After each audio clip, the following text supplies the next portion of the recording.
Namo Buddhaya, and very good morning to each and every one of you.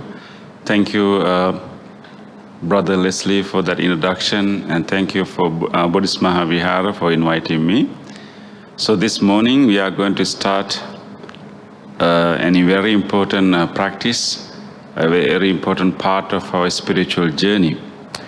So we will be practicing meditation and also learning how to integrate samatha or calming techniques of meditation with the insight meditation techniques, and how we can integrate them in our meditation practice and also in our daily life. So that will be our goal for this retreat. And before we start the retreat, we can start with observation of precepts.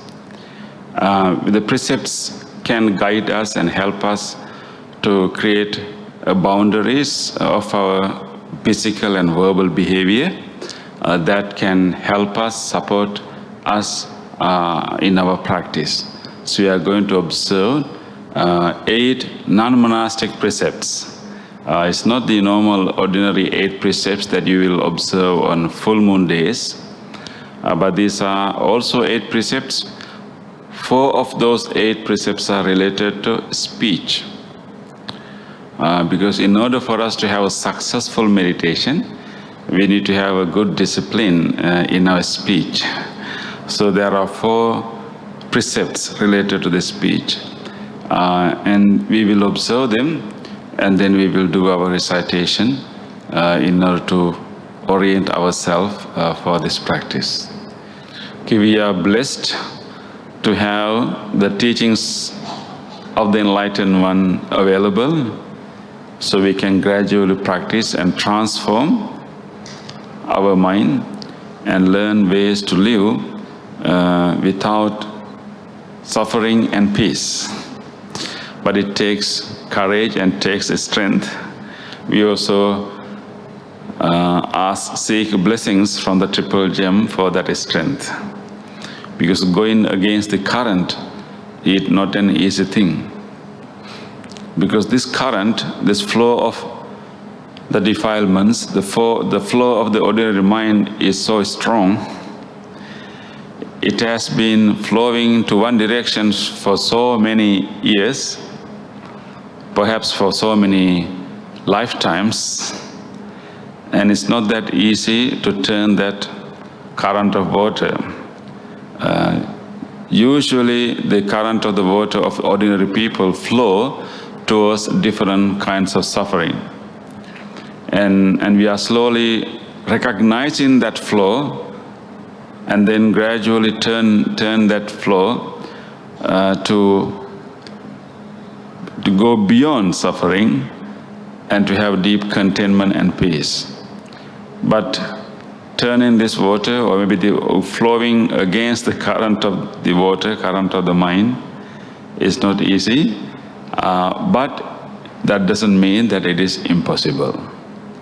With guidance, with support, and with determination and courage, we can do it. That is why we are here. I'm so glad, so delighted, and in fact so impressed by the commitment and dedication that you all have put to dedicate 2 days to do this practice.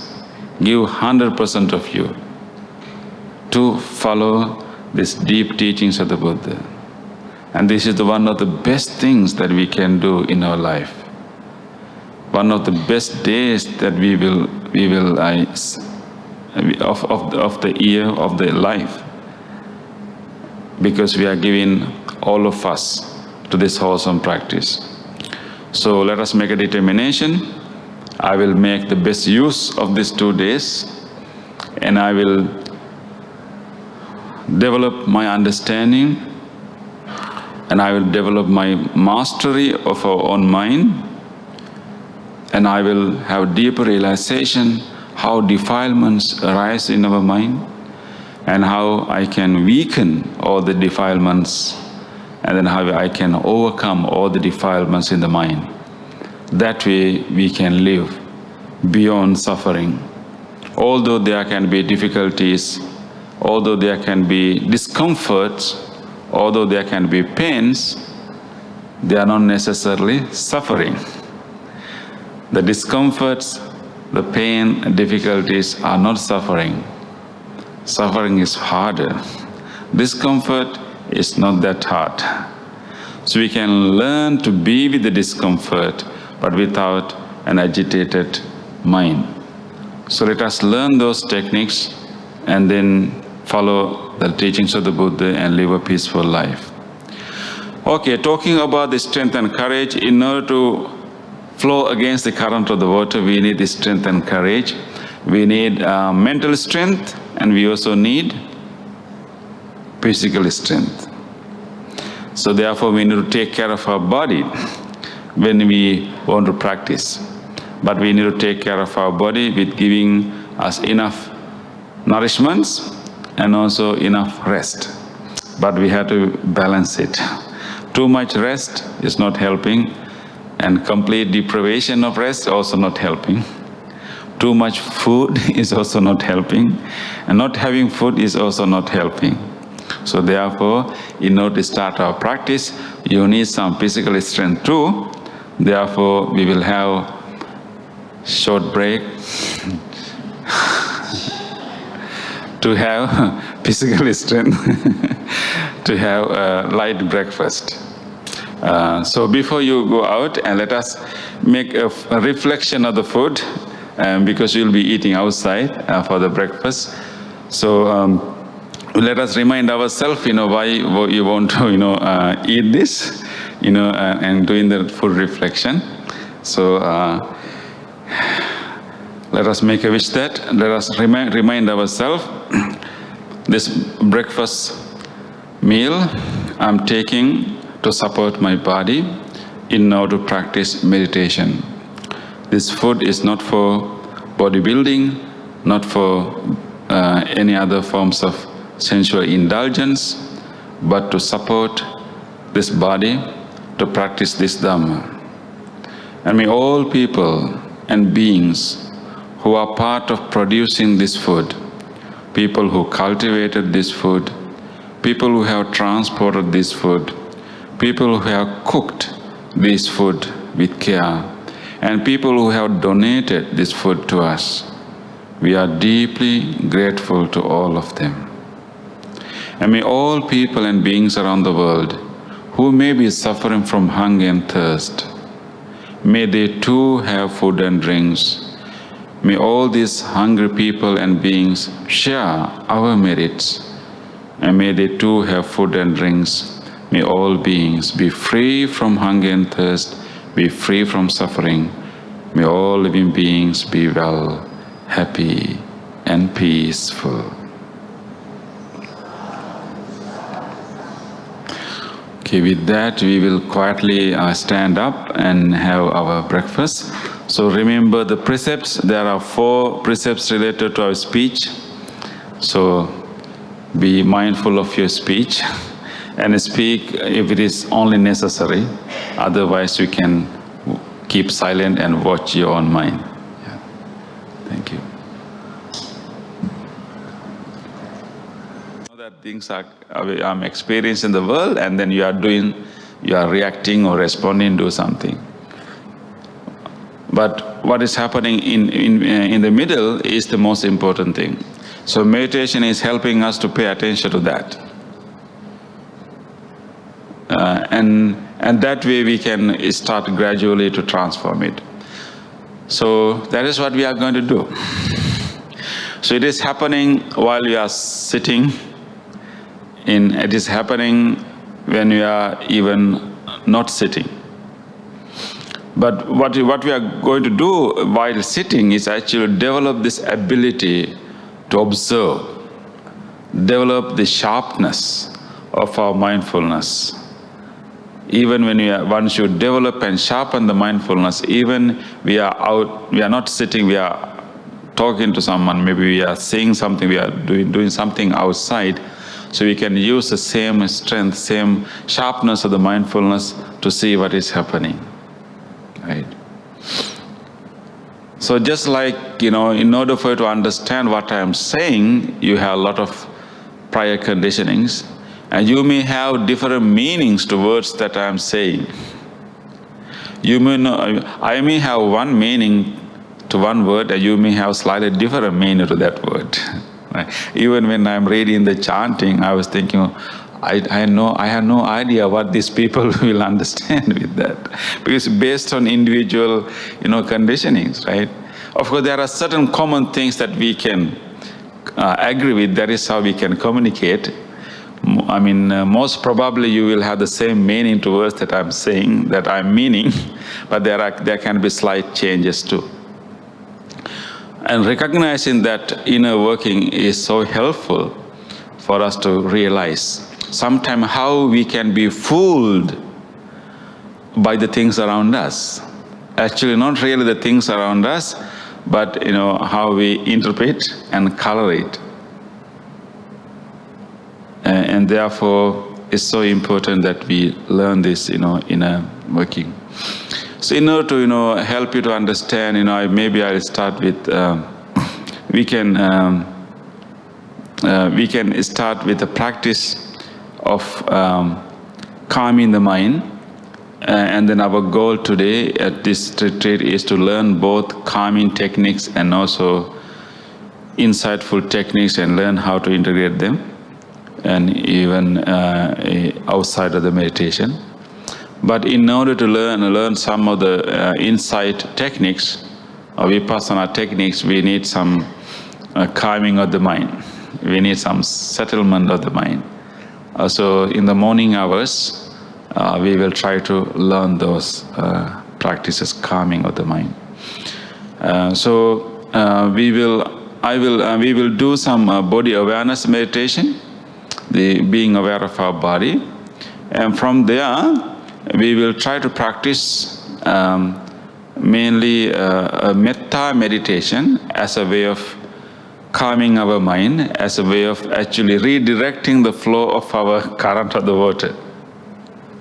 Body awareness can help us to establish ourselves in this moment and stop, running of the mind to different places. But then metta meditation, together with other, Brahma Viharas, those meditation can help us to change the general direction of the mind that is flowing. Because most of the time in our ordinary life, we are disturbed by other people's behavior, right? We are disturbed, and sometimes we get hurt by other people's behavior. So therefore, we have that prior conditionings, how people behave in a way that disturb us, that make us unhappy, right? Maybe you already experienced it when you are driving today to the temple, right? So throughout the day, there are so many behaviors of the people that may disturb us, that may, keep us unhappy. That is the common experience that we all have.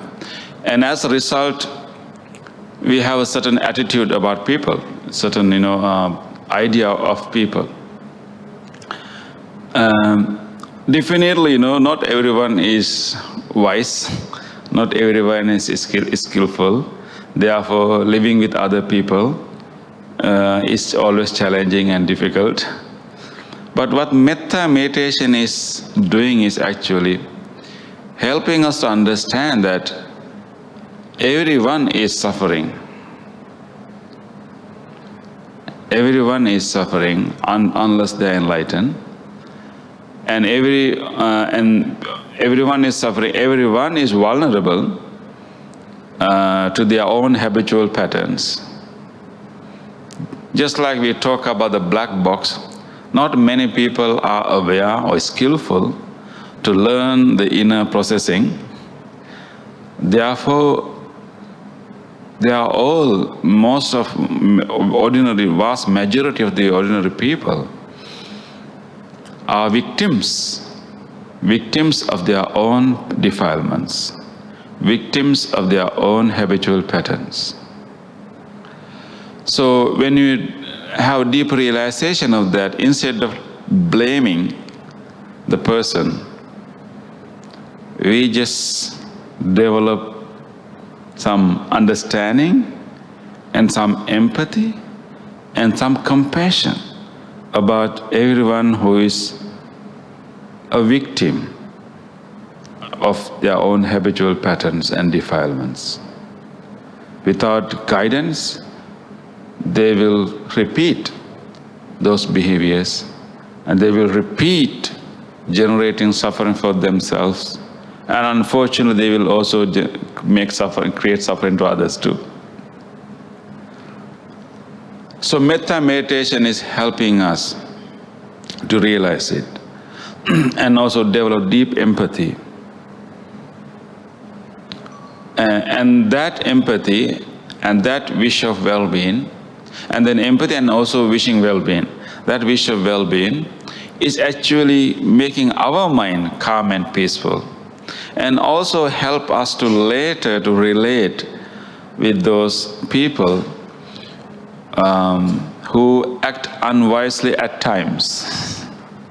I'm not saying that everyone is unwise all the time, and there are many moments that people are wise, people are skillful, people are considerate, people are kind. There are so many such moments.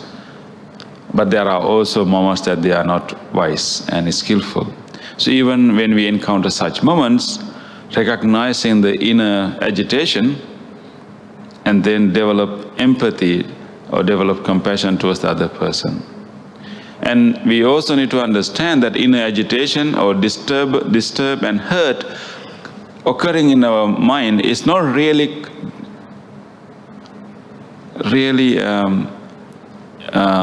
inserted to us by the other person, because it's all also our inner process in how I interpret that person's behavior, right? How I interpret that person's silence, how I interpret that person's odd look, how I interpret that person's conversation. So there's also part happening here. So we don't necessarily quickly start to judge other people, and we will also come to realize that there's also inner processing happening here. And so we develop that understanding, and then also we develop empathy and compassion to other people. So therefore, loving kindness meditation is helping us to have that deep realization and appease our mind. And so then we learn, although there are behaviors of other people, habits of other people that may disturb us, that may hurt us, we can still have the discomfort, but we will not have so much agitation. Instead, we replace it with some compassion. And that is helping us more than anyone else. So with metta meditation, it can help us to calm our mind and then develop this deep peace. We will try to incorporate, to the metta meditation, we try to incorporate compassion and mudita, the altruistic joy, and also at the end, equanimity. So we start with genuine wish of well-being to everyone, including ourselves, but then we end with equanimity, knowing that knowing that we cannot change everyone, and accepting the reality, accepting the natural laws, the natural law of the karma, and everyone has to go through it. So we end with equanimity. So start with loving kindness, and we end with equanimity. And that way our mind is ready to have deeper penetration. But in order to do that, we have to, sharpen it. Usually, Samatha meditation, Vipassana meditation is explained like Samatha is more like sharpening the knife. Vipassana is more like cutting the weeds with that sharpened knife. So weeds are the defilements. Weeds are the habitual patterns in the mind. And so in order to cut that, first we need to sharpen it. And sharpening is important. But if you only sharpen and don't use to cut, it's also not useful. So it's so important to both sharpen the knife and also use that sharpness to cut the grass. So that is why we need both Samatha and Vipassana together. But in order to cut, we have to sharpen it. And if you cut without sharpening it, what's going to happen? If you cut anything without sharpening the knife, can we cut properly? No. So sometimes we are too hurried to cut without sharpening, right? And then we will not really cut well. So therefore we will first learn, maybe first in the morning hours, we'll try to sharpen the mind, and then maybe later we can start, using that calmness to have deeper penetration.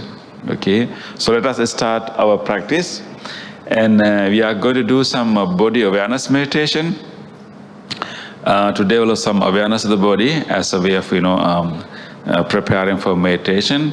As usual, I would like to do some movements with standing. So you may quietly stand up from the place you are sitting. Okay, we are going to develop awareness of our body, particularly the posture. And we'll also do some movements to generate more awareness of the body, because our body is going to be our refuge. We are going to let our mind to rest in our body and use the awareness of the body, even subtle sensations of the body, as a way to keep our mind over here. Because sometimes, although our body is in this hall, our mind can be where? Everywhere, right? So therefore, we need to find a way, because anyway, our body is not going to travel to different places, so it's going to be here. So if we find a way to connect our mind with our body, to anchor our mind with the body, we'll be here with our mind too. And then we don't have to run around and think all kinds of things which has already happened, or which we think that's going to happen. And those things will really disturb the mind. So therefore we learn all this body awareness. It's also kind of balancing the energy, because when you do some body movements and it arouses certain energy, and then you can calm the energy later. So I will guide you to do some movements. So hopefully you will, when you spread your hands, you may not hit anyone or anything, right? Yeah. Okay. So create some space for you. You can put your palms down. We do it later. First of all, we will try to stand firm, and I'll encourage you to spread your feet a little bit apart, maybe right below your hips. And try to give weights to your both feet. Sometimes we tend to lean to one foot more than the other. So let us be fair to both feet, and don't give too much burden to one foot. And then try to balance the weight of the body. Feel the balanced posture, and then bring your attention to your feet in this nice balanced standing posture. Feel your feet. Feel how the heels are pressed, and the muscles in the heels are pressed with the weight of the body. Try to notice those pressed muscles over there.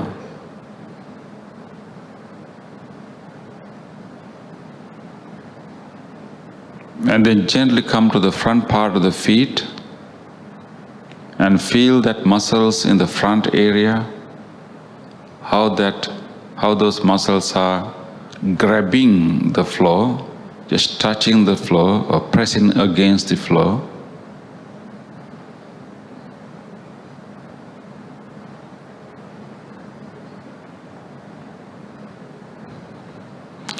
And then slowly go to your toes. See how many toes can you feel right now? How many toes are touching the ground? Maybe you can press your toes a little bit to feel those touch sensation over there.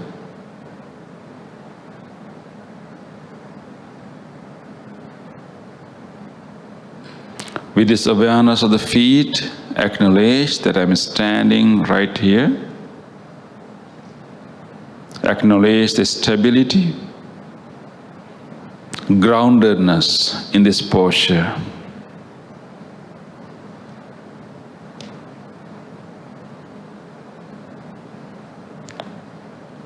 With this awareness of the standing posture, we will do few movements to create more awareness of our body. You can gently open your eyes and gaze in front of you. And then we will move our hands along with our breath. First of all, let us release whatever the air we have in our lungs, just to start. So let us give a nice sigh to give a release. When you take your next in-breath, slowly raise your arms to the front, breathing in, palms to the front. Breathing out, spread your hands to the sides. Breathing in, palms all the way up, gradually. Breathing out, let's bring our palms down. Slowly breathing out and palms are coming down. You can feel all the sensation in the tips of your fingers and the palms. Again, breathing into the front. Breathing out to the sides. Breathing in up. Breathing out, slowly coming down.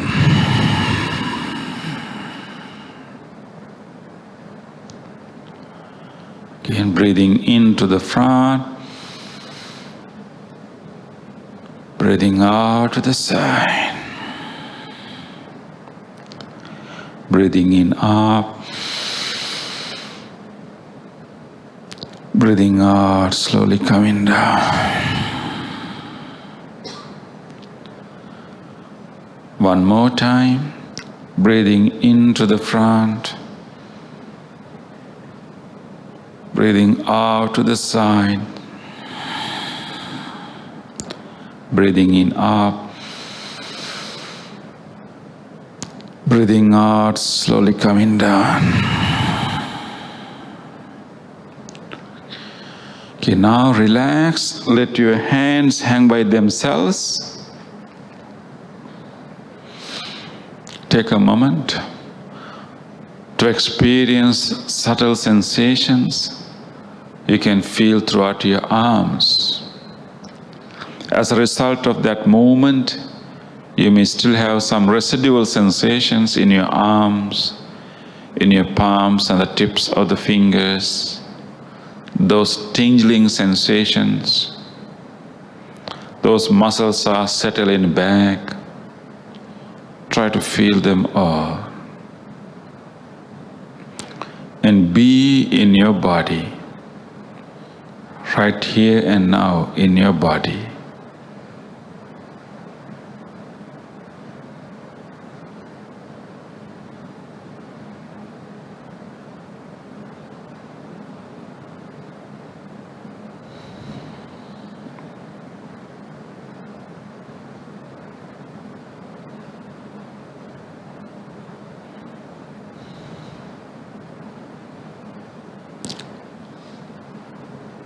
Let us do our second movement.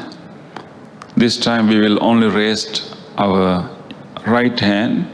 You may raise your right hand, but I will raise my left hand. So gently, when you are breathing in, gently raise your right hand all the way up. And breathe out. Let's bend to the opposite direction, to the left, giving a nice bend to our spine, giving a nice stretch. Breathing in, come to the middle.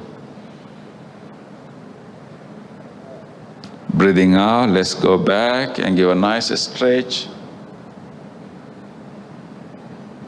And breathing in, come to the middle. Again, breathing out, going back.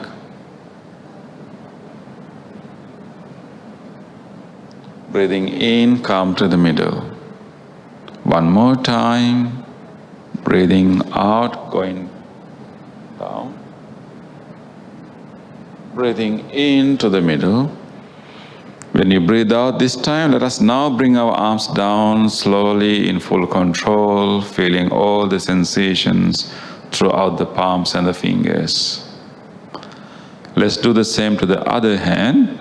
Breathing in, raising the arm all the way up. Breathing out, bend the body, giving a nice stretch. Feel the stretch. Breathing into the middle. Breathing out, going back again. Breathing into the middle. Breathing out again, going back. Breathing into the middle. One more time. Breathing out, going back. Breathing into the middle. And this time when we breathe out, let's bring our arm down slowly, feeling all the rushing of the blood going all the way to the palms and fingers. Let us now rest our both arms and take a moment to observe all the subtle sensations arising in the body. We need to learn to anchor our mind in this body. All these subtle sensations, tingling sensations, pulsations, try to feel them all. Just be aware of the basic outline of the body.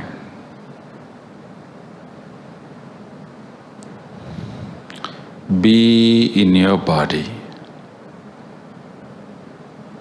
Nowhere else, but here and now in your body.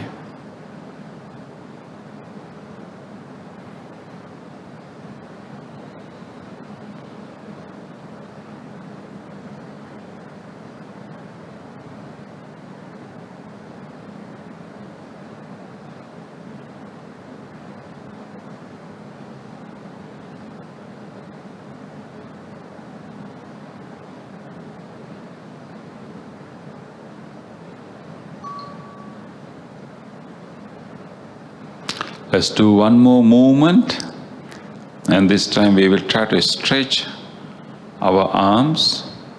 So bring your palms together and interlace them, and let us bring them to the top of the head. And breathing in, turns your palms up and try to stretch as much as you can. Give a nice stretch, stretching your spine too. Breathing out, turn the palm down and come back and rest. Breathing in, palms up, stretch and stretch and stretch. Breathe out, palms down, come back and rest. Breathing in, palms up, stretch, stretch and stretch. Breathe out, palms down, come and rest. Breathing in, palms up, stretch and stretch. Breathe out, palms down, come and rest. One more time. Breathe in, palms up, stretch and stretch and stretch. Breathe out, palms down, come and rest. Again, breathing in, palms up and stretch. But this time when we breathe out, unlock your fingers and then slowly bring your arms down, slowly feeling all the sensations throughout your arms, your palms and fingers. Take a moment to feel all these sensations arising throughout your upper body.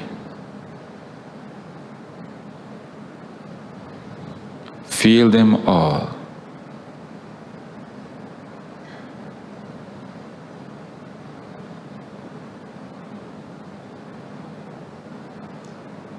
Let us settle with our body awareness. Be with your body, here and now.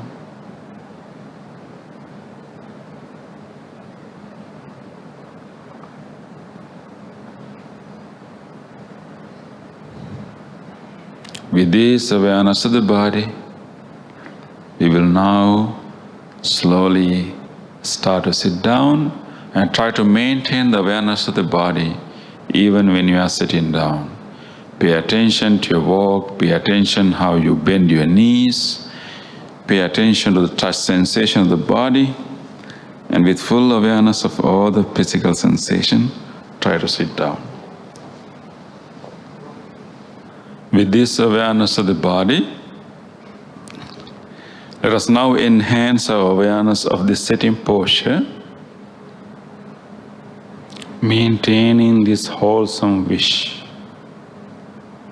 for all living beings to have happy minds.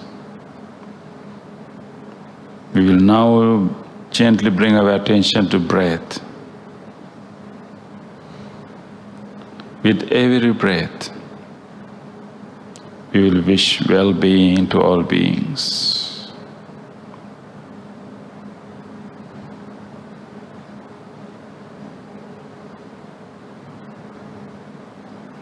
Noticing the flow of the air through the nostrils, feeling the sensation of the breathing inside the nose, feeling the expansion of lungs, and feeling the emptying of the lungs and the movement of the air in the nostrils.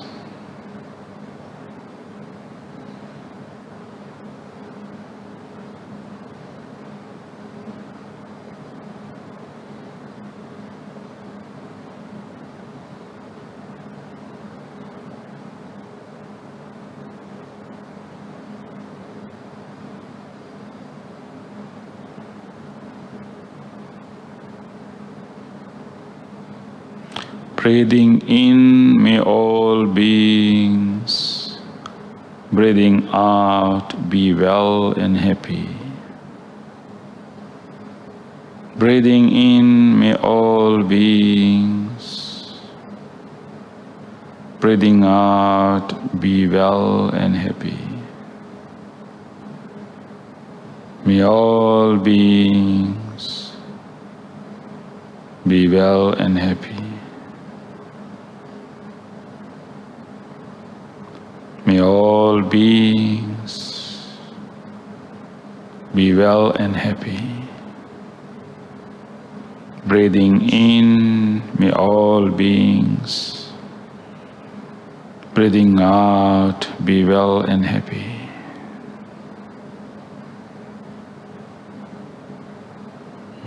Dukkha pataca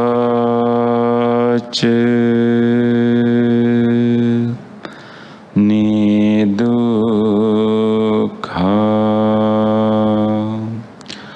bhayapatthaca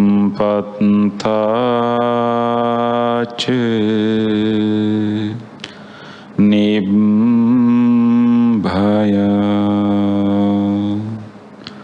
sokapatthaca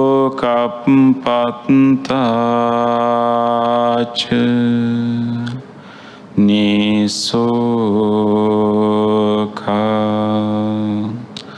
hontu sabbepi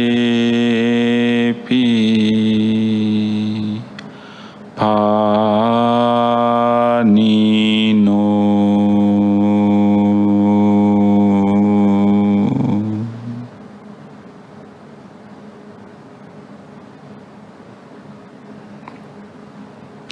Gently come out of the meditation. Gently put your palms together and place them against your chest. Let us take a moment to feel deeply grateful to all teachers, the enlightened masters in the past, who supported, who transmitted these teachings from generation to generation. Deeply feel grateful to all beloved teachers and masters who taught us the Dhamma, who encourage us to practice meditation. Deeply feel grateful to all people who facilitated this meditation program for us. And deeply feel grateful even to these non-living things which helped our meditation, including this cushion, this chair, this comfortable hall, and everything. With deep gratitude to all people and all things that made this meditation possible for us today. Let us say sadhu 3 times. Sadhu, sadhu, sadhu.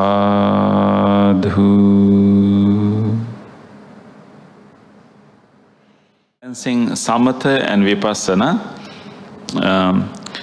Before we come to that, let me briefly emphasize that what we are trying to do in this meditation session is to bring a little bit more attention to the inner processing of the information we receive from our sensory organs, and having knowledge, having understanding of the inner processing can help us to release ourselves from unnecessary suffering. But in order to have that awareness of the inner processing, we need calmness, and we also need insightful understanding. But our goal is that just to help you to understand how we project our own inner concepts to the things that we see, the things that we experience. And I found a very interesting story in a Zen book. Zen is another term for meditation, right? So there are a lot of nice Zen stories that can help us to understand the value of knowing our inner processing. So this story is about a government officer who decided to learn to meditate. This is in ancient China.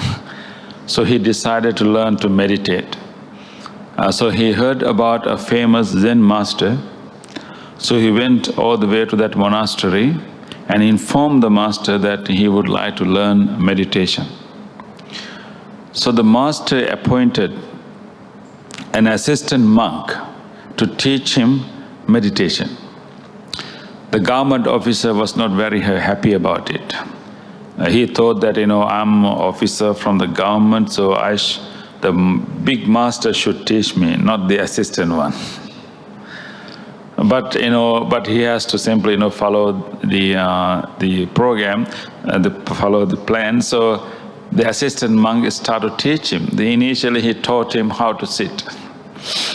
I also used to teach how to sit But I think now most of you are quite familiar with how to sit. But in the afternoon, if you are having some issues with, sitting, please, feel free to share. It can be beneficial to so many others too. There are various ways to, sit. We can talk about it in the afternoon. So the assistant monk taught this, government officer to how to sit properly and all the basic instruction.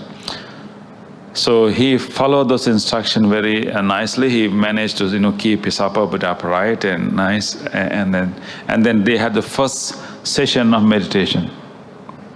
After the first session of meditation, the government officer asked from the assistant monk, "What do you think? How do I look like? He asked from the assistant monk, am I okay? Did I do well? Am I sitting well? How do I look like?" The assistant monk was really compassionately teaching him, and he saw he's actually sitting quite okay. He said, "Okay, you look like a Buddha statue. You look like a Buddha statue, And the government officer was so happy. Yes, finally I did well, and so happy. And then he develops kind of pride also. And then they start second session of instruction and meditation. And this time assistant monk now teaching not the basic, physical posture, but more about how to manage disturbing thoughts, and how to stay focused on the meditation objects. So all difficult instructions. So government officer thought that he's already doing well, but in the second session he realized that this monk is now giving more instruction, which are more difficult. So he was not quite happy because the other instructions were difficult to follow. And then they had the second session. So throughout this session, the government officer was thinking angry and thoughts about this monk, this assistant monk. He's instructing me. He's like giving me advices, and so somehow with all the difficulties, he completed the second session. After the second session, the assistant master asked from the government officer, "How do you feel now? How do you see me now?" The first and in the end of the first session, government officer asked, "How do you see me?" He said, "You look like a Buddha statue." And now the assistant monk asked from the officer, "How do you see me?" By that time he was so angry. And so he's having all these angry thoughts in the mind. He thought that this is the time I can teach him a lesson. I got the chance to say something, so I should use it. And he said that, "Oh, you look like a pile of cow dung." So he thought that he really, he really got a chance and he really used it. He was so happy that he was able to say such a thing to this monk who has been always instructing and guiding and giving all this, instruction to him. Finally, I have something to say about him. "So you look like a cow dung." The assistant monk smiled and didn't argue about it. And he continued the third session. And at the end of the meditation session, and government officer, thanked him and thanked the master. And then he went to his home and told them, how he really did well in meditation. Even the assistant monk commented that he's like a Buddha statue. He was really disciplined. And he said, "I also got a chance to, directly, tell this assistant monk that, he was not really good in the second session. He was giving me so many instructions. I told him he's look like a cow dung, pile of a cow dung." He was so happy. And he was telling everyone in the village, "You see, I directly told this monk." And in the evening, all the villagers came to the monastery to have, that the master usually give teachings in the evening. And including the government officer and his family members, everyone came to the monastery. So the master, chief master, was giving teachings. And he was telling about how our mental states, the conditions of our mind determine how we see things, how we notice things. And then he gave a series of teachings that whenever our mind is angry and unwholesome, whatever we see looks ugly and ugly to us. When our mind is so pure, so wholesome, whatever we see looks so beautiful and serene. So it's not so much about what we see, but it's about what is the state of our mind. That is how we see it.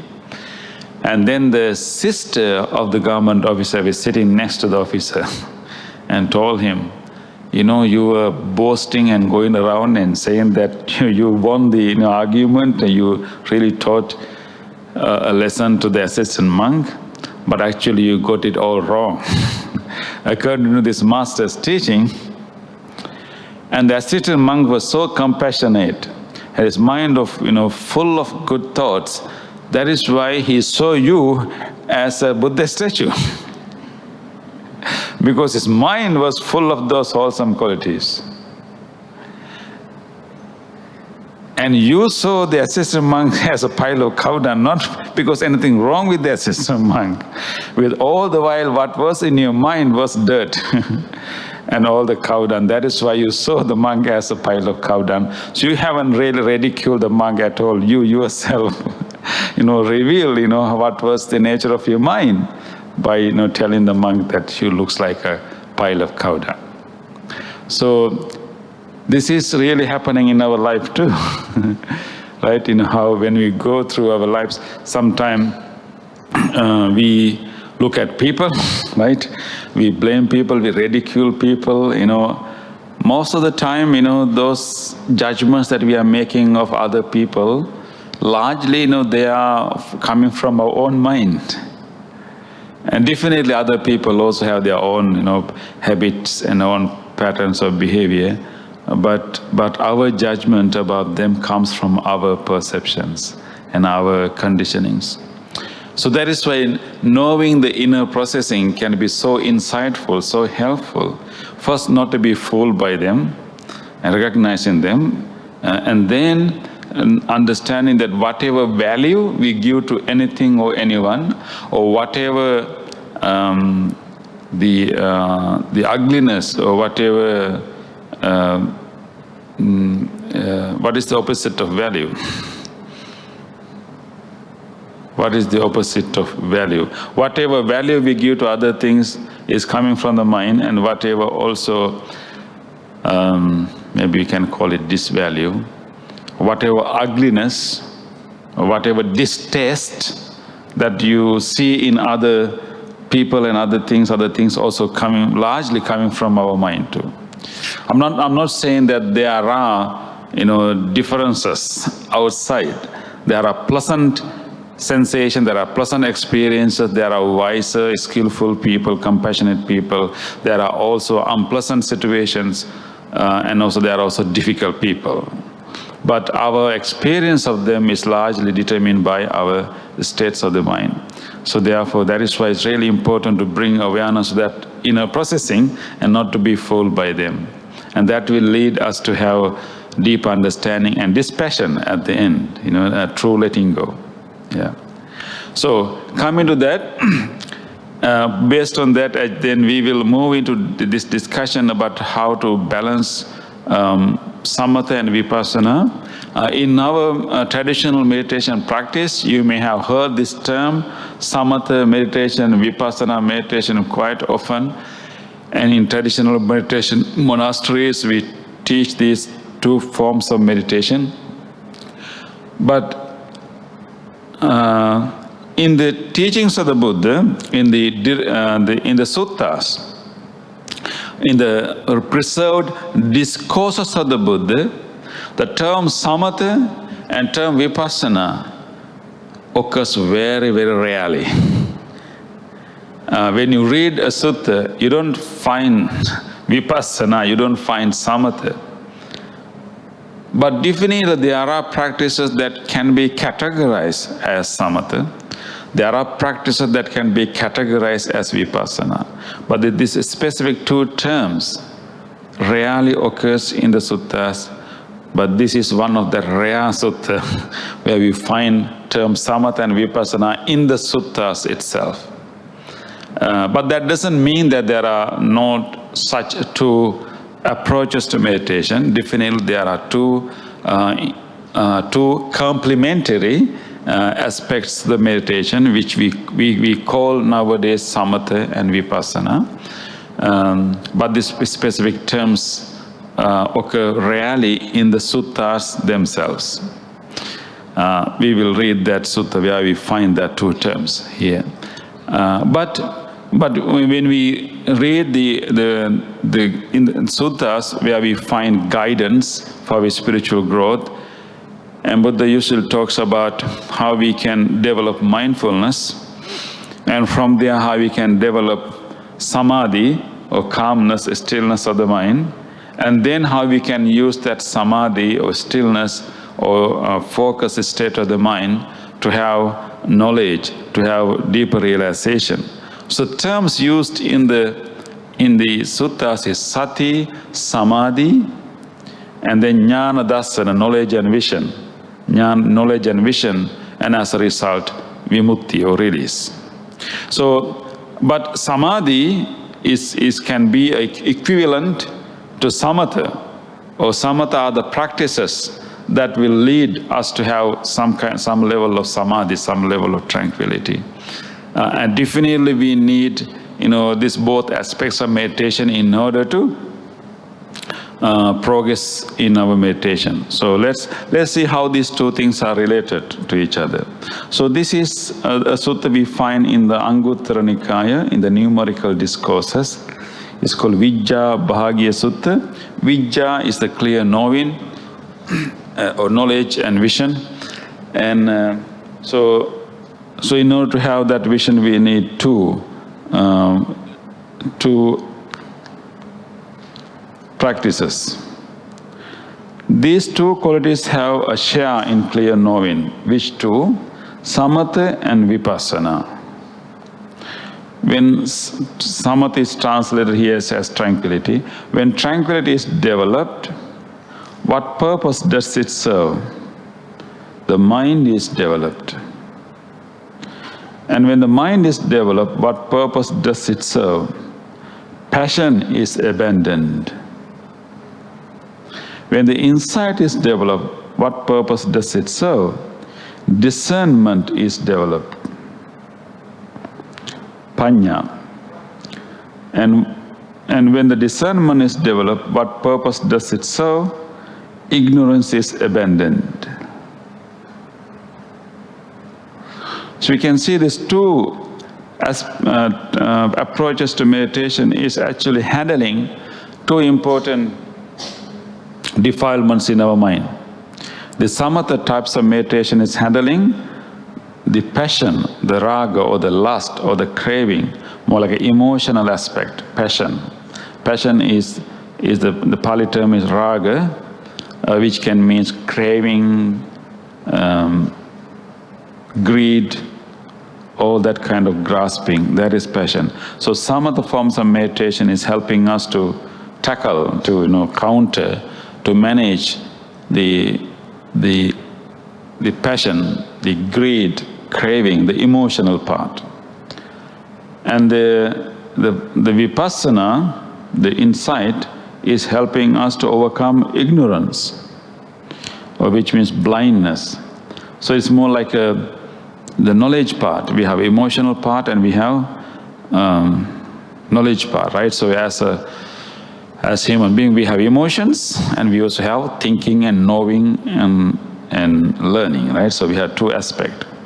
So the two meditation is actually related to these two aspects of our living. So defiled by passion, the mind is not released. defiled by ignorance, discernment does not develop. Thus, from the fading of the passion is their awareness release, or cheto vimutti. From the fading of the ignorance, their discernment release, or panya vimutti. Okay, here, what I would like you to pay attention here is actually these two approaches to meditation, two styles of meditation, both are complementary. One meditation is helping us to overcome our emotional like defilements that are emotional, mainly raga, or the passion, or the attachment, or greed. And Vipassana is helping us to overcome avijja and ignorance. We need both of them in order to progress in our spiritual path. And but ultimately, all the defilements, including passion, everything is actually is all based. All defilements arise based on our ignorance. That is the basis. But in order to do that, we have to first reduce the passion. But here we can see how both are really complementary. So the Buddhist path of liberation is given as a gradual path. So we address the root of the problem at the end. But first we reduce the problem. We reduce the problem by sila. And then we reduce a little bit more with mindfulness. And reduce a little bit more with samadhi. And then we uproot the cause of the problem with discernment, with understanding, with wisdom. So this is how things are moving forward. But anyway, so I think it is quite clear here actually the passion is abandoned with tranquility and ignorance is abandoned with vipassana. Samadhi, yeah. Okay, that is what we have been trying to experience today. Yeah, actually, thank you, brother. I was planning to explain that. So samatha is calming state of the calm mind, actually, and then of course it's the related to what we call samadhi. Samatha are the forms of techniques that will gather our attention, that will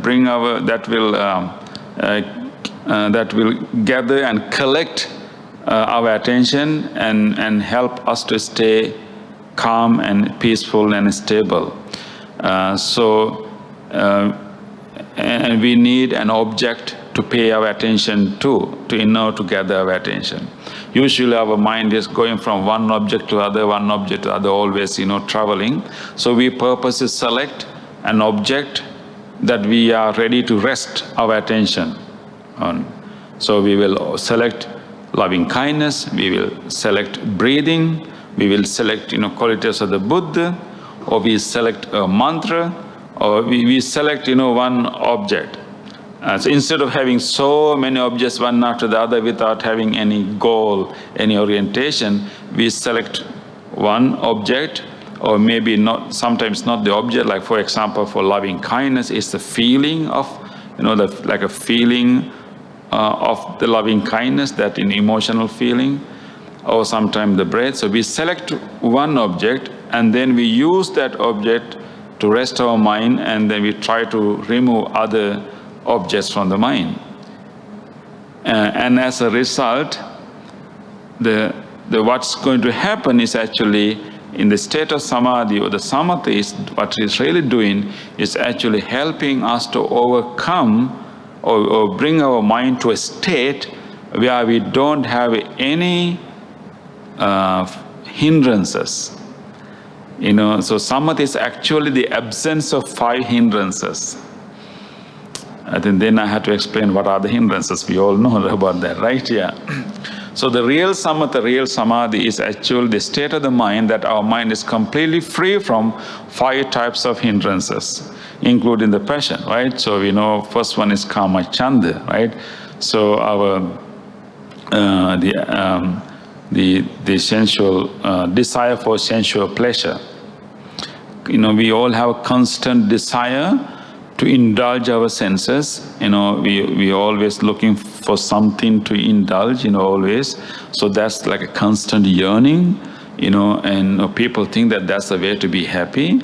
But we keep doing it, but we don't really find fully contentment by doing it. But actually when you find a way to be free from that, and that's a deep freedom. So one aspect of samadhi is our mind is completely free, temporary, for that moment at least, completely free from yearning for any sensual indulgence. We are quite okay with having no attractive things to see, no attractive thing to hear and smell. So the freedom from desire for sensual pleasure, and freedom from ill will, vyapada, right? And then freedom from lethargic and sleepiness, tina midde, and also freedom from restlessness and agitation of the mind, worries. And then last one is freedom from uncertainty. Freedom from uncertainty, not sure, flickering nature of the mind, uncertainty. So it's mainly actually balancing the energies of the mind. Our mind is either liking something so much, we want it now, we want it so bad, or our mind dislikes something, we hate it, we don't want it, we want to run away from it, or we want to destroy it. So our mind can be in either extreme, right? Either we want it so badly, or we don't want it so badly, either we want to run away from it or destroy it. So in samatha, the tranquility is actually you are not in either extreme. You don't yearn anything, you don't hate anything. Temporary, because of our ability to stay in the meditative object long enough.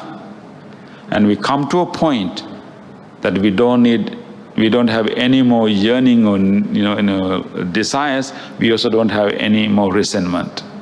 And the next extremes is actually either our mind is so agitated, always thinking about that thing and this thing, and have agitated mind restlessness, or once we can somehow calm down our mind, we straight away go to sleepiness.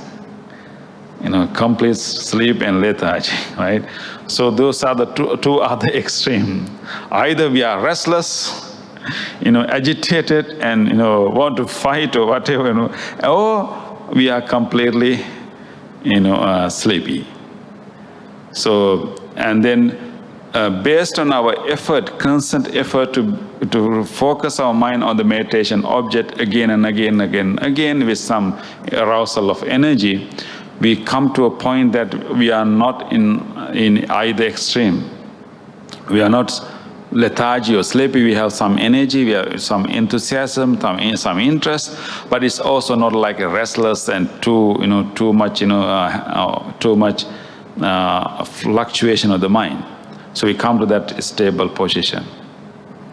And uncertainty, the last one, vicikiccha, so that means uncertainty of the practice, uncertainty of the path. If we are not clear what we are doing, and we will not be able to settle our mind, we will question, what's the point of doing this? What's the point of sitting this long? What's the point of eating this slow? What's the point of walking this slow? I could have, walked more miles, so we can have all kinds of thoughts and questions, and you don't really get the benefit. But samatha or samadhi is a state that we are quite clear why we are doing this, and we are quite clear what purpose does it serve. So you don't have, uncertainty, you don't have, doubts about it. So it's such a peaceful state of the mind. And of course, there are different degrees to that, tranquility, that peace, that subtle state, that balance of the energies. And that is why we have, first jhana, second jhana, and third jhana, and fourth jhana, the deepening, the different levels of the same level, tranquility, same stillness, but deeper and deeper and deeper levels. So, samatha can be called different practices that will lead to experience of samadhi, which is complete absence of 5 hindrances at that time. Is the ability to be away from our sensory stimulations and still be fully contented. Can we go beyond our sensory stimulus and be fully contented? It's like finding an inner source of happiness. Usually, we enjoy the life through all our senses, right? That's normal how we live. But it's also possible for us to have a deep sense of contentment that is based on the meditation practice that is beyond our sensory stimulations. So that is samadhi. And then it is that state of the mind that is completely free from 5 hindrances.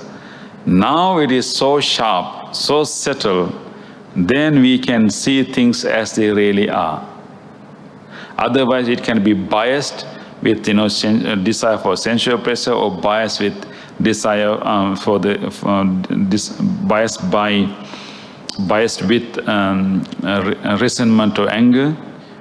But with this balanced state of the mind, we can see things as they are. So here we can see how these 2 types of meditation is actually addressing 2 sides of our defilements. Emotional sides, and then what you call ignorant or delusional side. Understanding the importance, the value of the samadhi that you mentioned now. Let's read this one, and this comes from the Middle Length Discourses. Here Buddha described how people experiences a mass of suffering. Let's read this. So I have heard, at one time the Buddha was staying in the land of the Sakyans near Kapilavatthu in the banyan tree monastery. Then Mahanama, the Sakyan, went up to the Buddha, bowed, and sat down to one side and said to him, "For a long time, sir, I have understood your teachings like this. Greed, hate, and delusion are corruptions of the mind. Despite understanding this, sometimes my mind is occupied by thoughts of greed, hate, and delusion. I wonder what qualities remain in me that have such thoughts." This is a very honest question. Mahanama, when Buddha visited his hometown, Kapilavatthu, he shared what he discovered with his family and with his, ancestors, with his extended family and everyone. So they built a monastery for him in the Kapilavatthu. Actually, last year we went to this place, Kapilavatthu, and in the monastery, in our India pilgrimage. And so there are a number of discourses where Buddha has given in this particular monastery to his extended family. This Mahanama is such an interesting character. He comes and asks all kind of odd questions from the Buddha. And these are so insightful. The answers that Buddha is giving is so insightful. He's very bold. One time he came and asked from the Buddha, "Venerable Sir, I came through the city of Kapilavatthu. There are so many, I had to pass through so many chariots, so many horse carts, and sometimes, elephants also run around in this city. I had this thought, when I come through this busy city, with these, horse carts and, elephants, if I met with an accident of this, carts, and what's going to happen to my next life? So he has those kinds of very interesting questions. So you see, he's very honestly, he asks, I have been listening to your teachings for a long time.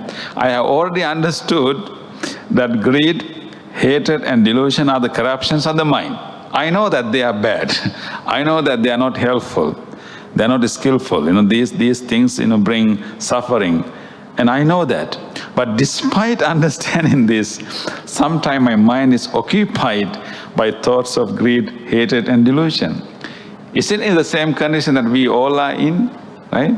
We know the anger is not good, but we can't help getting angry, right? We know that, greed is not wholesome, but we still desire things, crave for things, and fight for things. So this is the question that he had to. He's asking, I wonder what qualities remain in me that I have such thoughts. Why I have this understanding, I know intellectually, these things bring suffering, this is not good, but somehow my mind is still occupied by them, and I wonder what is in me that I should remove in order to, really, practice this. And then Buddha answered, Mahanama, there are a quality that remains in you that makes you have such thoughts. For if you had given up that quality, you would not still be living at home and enjoying the sensual pleasures. But because you haven't given up that quality, you are still living at home and enjoying the sensual pleasures. Just one thing that you haven't learned, and that is why still enjoy the sensual pleasure, you are still living at home. Before I show you the next one, are you ready to listen to this? So Buddha is going to reveal, why he is still in his mind is occupied by greed. And he said that if you know this, in other words, what he is saying that if you know this, if you remove that quality, you will not live at home, right? You will not go after sensual pleasures, okay? So are you ready to listen? Are you ready to learn that? Yeah. Okay, this is the one quality that you need to develop. Sensual pleasures are little gratification and much suffering and distress. And they are all more full of drawbacks.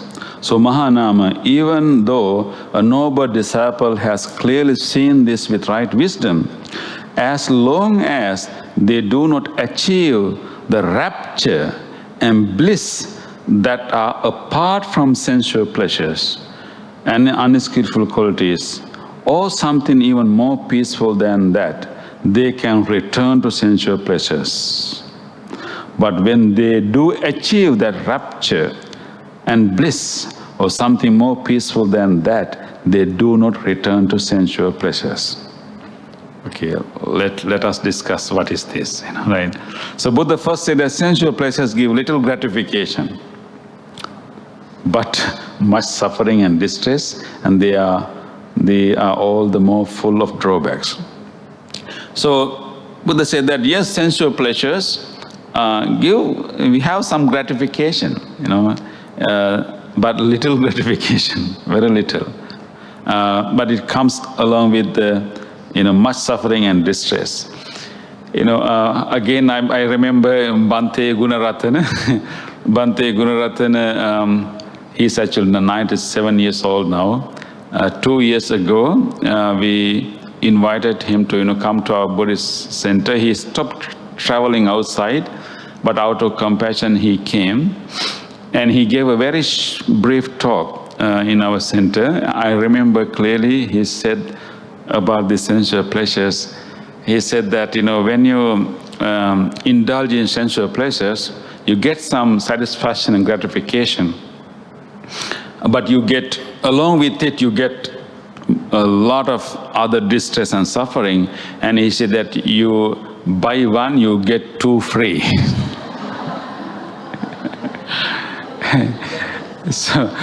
So you get the gratification, but you get free two problems. So you buy the gratification, but you get freely, you get two problems freely. Yeah. So that's the nature of our sensual indulgence, right? So there's some gratification, some pleasure in it, but then along with it, you have other problems.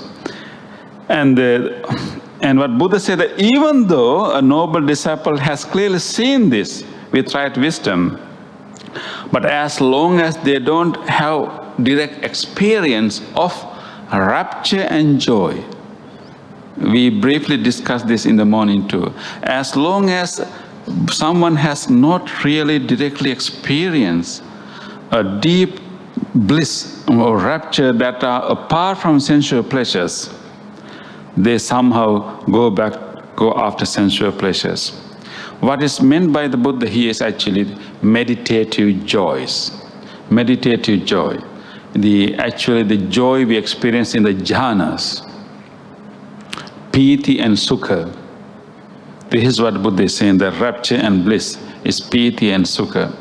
So you may intellectually know all these things, mainly the drawbacks of the sensual pleasures and the little gratification, little satisfaction they have, but still we will, if you haven't really experienced the different kind of joy, different kind of fulfillment, uplifting joy in the meditation that is not related to sensual pleasures, that is not related to our senses.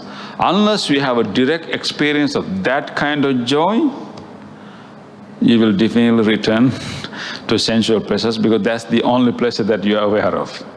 But once you get an experience of the meditative joy, the joy that is not relying on any other thing, it's not relying on any sensual objects, it's not relying on any other person.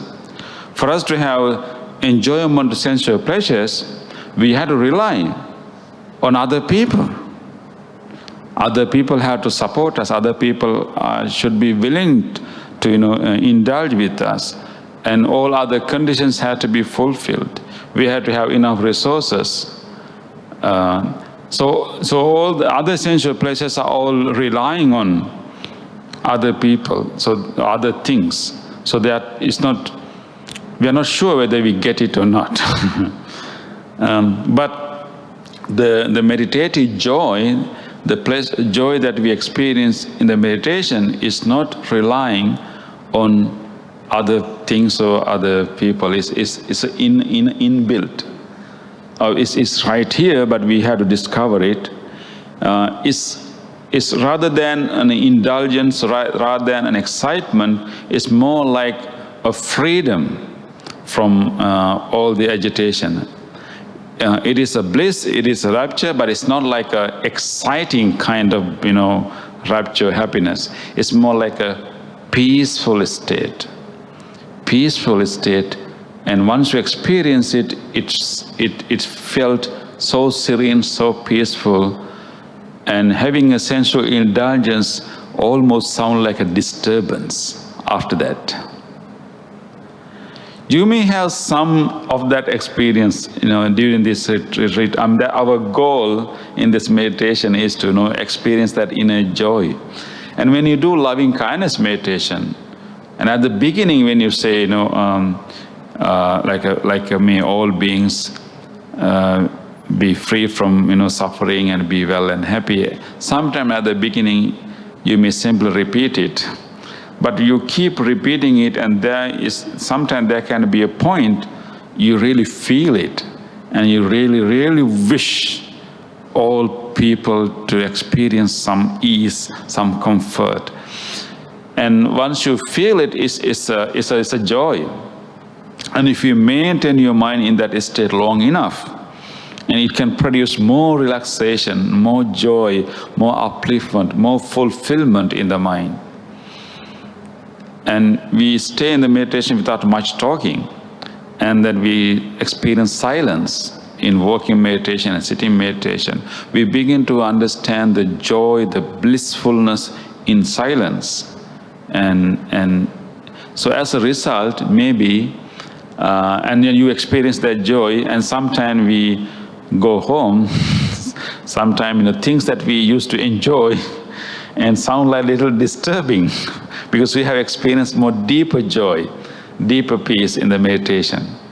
So that's what that is the answer that Buddha gave to Mahanama. If you experience meditative joy, and there's nothing similar to that in our ordinary life, and once you have enough deep experience of the joy in the meditation, the tranquility, the serenity of the mind, and it's more like a spacious sky.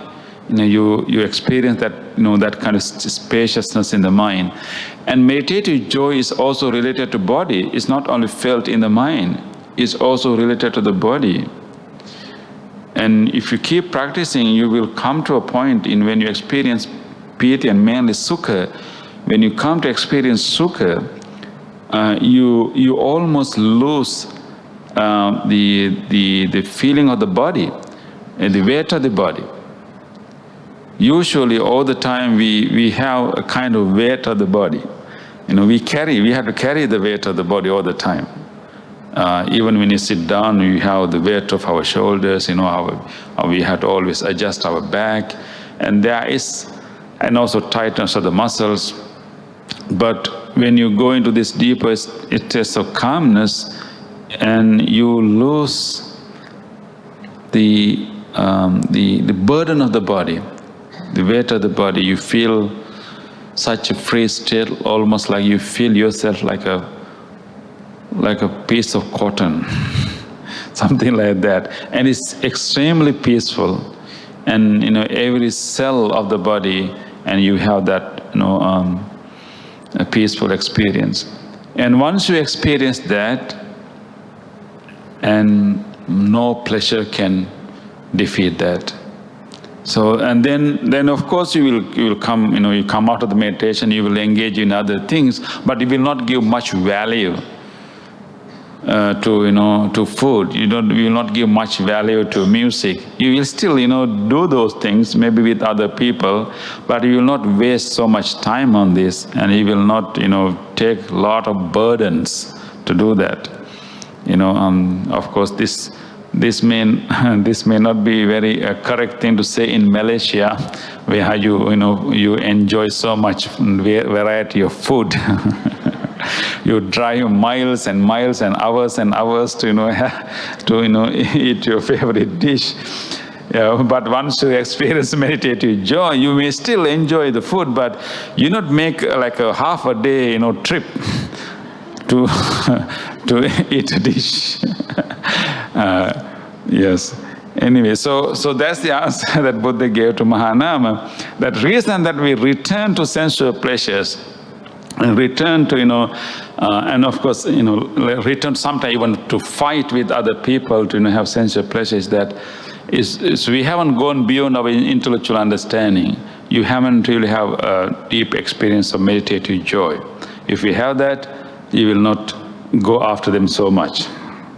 And so then Buddha shared his own experience. Before my awakening, that means before the Buddha became the Buddha, when he was a bodhisattva, when he was a seeker, before my awakening, when I was still unawakened but intent on awakening, I too clearly saw with right wisdom that sensual pleasures have little gratification and much suffering and distress. They are all the more full of drawbacks. But so long as I did not achieve the rapture and bliss that are apart from sensual pleasures and unskillful qualities, or something even more peaceful than that, I didn't announce that I would not return to sensual pleasures. But when I did achieve that rapture and bliss, or something more peaceful than that, I announced that I would not return to sensual pleasures. So this is only the part of the sutta, and it continues. But what wanted to highlight here is actually this experience of meditative joy is related to samatha or samadhi, like calming the mind and keep focusing our mind on a wholesome object or a neutral object like the breath, and calming the mental energy, and then experiencing that meditative joy. So it's related actually for us to understand or go beyond sensual pleasures. So samatha or like samadhi is really helping us to go beyond our attachment and our grasping to sensual pleasures. So I'm just showing that how these, both samatha and vipassana are interrelated. They are complementary. Yes. But I think the message that we need to let our mind to absorb is actually we are all in a journey of transformation, and it is possible for us to overcome our defilements and overcome distress, overcome our suffering, but it's a gradual path. And in the meditation, we develop two qualities. One is the calming qualities, other one is insight qualities. So calming practices that we do in order to overcome our passion, or maybe let's say greed, or lust, or craving. And then we use insight meditation in order to overcome ignorance, or blindness, or delusion. So with samatha practices, we address craving. With insight practice, we address avidya or moha, delusion. So both are interrelated. Yeah. So let us continue to practice that. So I think it is time for us to have a short break before our meditation with tea, or maybe coffee or another drink.